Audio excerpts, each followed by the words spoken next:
இதே உங்க மகன் 5 வருஷத்துக்கு முன்னாடி சினிமால சமூக நீதினா என்னன்னு கொஸ்டின் கேட்டார். சமூக நீதினு தெரியாதவர் இளம் பெரியாராம். யாருங்க இங்க இளம் பெரியார்? மக்கள் கிட்ட நம்ம கேட்கிறோம், யார் இங்க இளம் பெரியார்? நீங்க சொல்லுங்க, யாருங்க இளம் பெரியார்? பெரியார் அவர்களுக்கு முன்பு ஒரு தலைவர் இன்னும் உருவாகவில்லை, எதிர்காலத்திலும் உருவாக்கப்பட முடியாது. இதுதான் தமிழக வெற்றி கழகத்தினுடைய மரியாதை.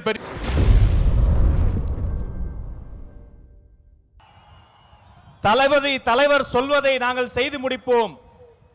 அவர் சொல்லுக்கிணங்க நம் கடகத்தை இரும்பு கோட்டையாக மாற்றியிருக்கிற இரும்பு மனிதர், தேர்தல் மேலாண்மை பொதுச் செயலாளர் அன்பு சகோதரர் ஆதவ் அர்ஜுனா இதோ வருகிறார்.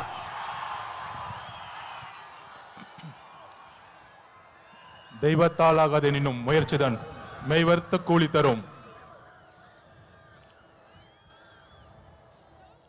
அதாவது அண்ணன் செங்கோட்டையன் அவர்கள் வந்த பிறகு ஒரே ஒரு வருஷம் முடிவாச்சு. சென்ட் ஜார்ஜ் கோட்டை உறுதியாயிருச்சு.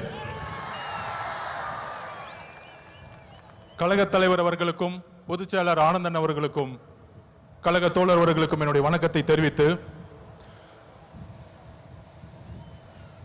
சுதந்திர போராட்ட வீரர் தீரன் சின்னமலை அவர்களுக்கும் மாவீரன் பொல்லான அவர்களுக்கும் கொள்கை தலைவர், சமூக சீர்திருத்தவாதி, எங்களுடைய வழிகாட்டி தந்தை பெரியாரின் வழியில் அவர் பாதத்தை தொட்டு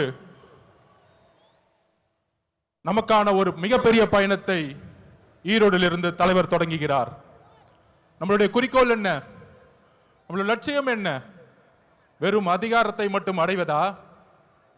இங்க இருக்கக்கூடிய ஈரோடு மக்கள் எந்த அளவிற்கு ஒவ்வொரு விவசாயிகள், ஒவ்வொரு நெசவாளர்கள், ஒவ்வொரு தொழிலாளர்கள் தன்னுடைய வாழ்க்கையில் மிகப்பெரிய துயரத்தையும் ஒவ்வொரு நாளையும் தன்னுடைய குடும்பத்தை நடத்துறதுக்கு இந்த ஆட்சியோடைய ஊழலாலையும் பாதிக்கப்பட்டு இருக்காங்க. இங்க இருக்கக்கூடிய அமைச்சர்கள் டாஸ்மார்க்கை மட்டுமே நடத்திட்டு இருக்கக்கூடிய ஒரு நிர்வாகத்தை கொடுத்துட்டு இருக்காங்க. இதை மாற்றணும்னா யாரால மாற்ற முடியும்? யாரால மாற்ற முடியும்? நீங்க சொல்லுங்க, யாரால மாற்ற முடியும்? தளபதி விஜய் அவர்களால் மாற்ற முடியும். எந்த கட்சியால மாற்ற முடியும்? டிவிகே. இன்றைக்கு இருக்கக்கூடிய ஒரே நம்பிக்கை டிவிகே தான். அப்ப அது ரீசெண்டா ஒரு மாநாடு, இளைஞர் மாநாடு மாதிரி நடத்தினாங்க. எப்படி? இளைஞர் மாநாடு மாதிரி. அங்க ஆனா இளைஞர்களே இருக்க மாட்டாங்க. ஆனா அங்க ஒரு இளைஞர் இருக்காரு, அவங்க அப்பா பையன், அவங்க 2 இளைஞர்கள் தான் தமிழ்நாட்டில். அந்த இளைஞர்கள் சொல்றாங்க, மாநாடு போட்டு இளம் பெரியாராம். யாருப்பா இளம் பெரியாரு? பெரியாரோட வரலாறு தெரியுமா?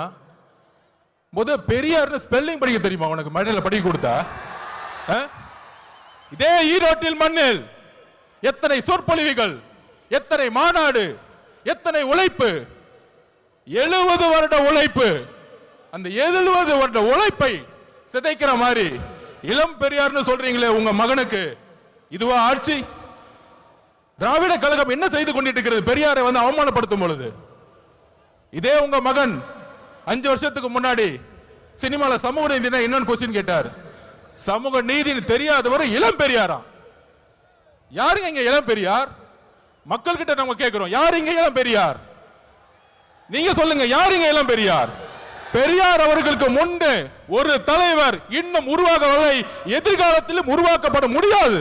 இதுதான் தமிழக வெற்றி கழகத்தினுடைய மரியாதை பெரியார் அவர்களுக்கு. இங்க ஒரே பெரியார், இங்க ஒரே அம்பேத்கர், இங்க ஒரே காமராஜர், ஒரே தீரன் சின்னமலை, ஒரே பொல்லாதவர்கள். இந்த தலைவர்களை நீங்கள் அசிங்கப்படுத்தினால் தமிழக வெற்றி கழகம் மிகப்பெரிய போராட்டத்தை உருவாக்கும். 2026 எழுதி வச்சுக்கோங்க, 2026, 31, 36 போயிட்டே இருப்போம். தெளிவா இருக்கு, மக்கள் முடிவு பண்ணிட்டாங்க. உங்களுடைய சூதுனால மிகப்பெரிய இழப்புக்கு அப்புறம் தலைவர் அவர்களை மக்கள்கிட்ட இருந்து பிரிக்க பார்த்தீங்க. ஆனால் இங்க இருக்கிற கூட்டம், இங்க இருக்கக்கூடிய மக்கள் சக்தி, இங்க இருக்கக்கூடிய பெண்கள் சக்தி எந்த அளவிற்கு தலைவர் மீது நம்பிக்கையும் அன்பையும் வச்சிருக்காங்க. இந்த கூட்டம் இல்ல, இந்த மக்கள் கூட்டத்துடைய எழுச்சி இந்த ஆட்சியாளர்களை துரத்தக்கூடிய ஒரு எலெக்ஷனா இருக்குங்கிறத பதிவு பண்ணிது. தலைவர் அவர்களுடைய பேச்ச நீங்க மட்டுமல்ல, ஒட்டுமொத்த தமிழகம் கேட்கறது ரெடியா இருக்கு. கேட்கலாமா? நன்றி, வணக்கம்.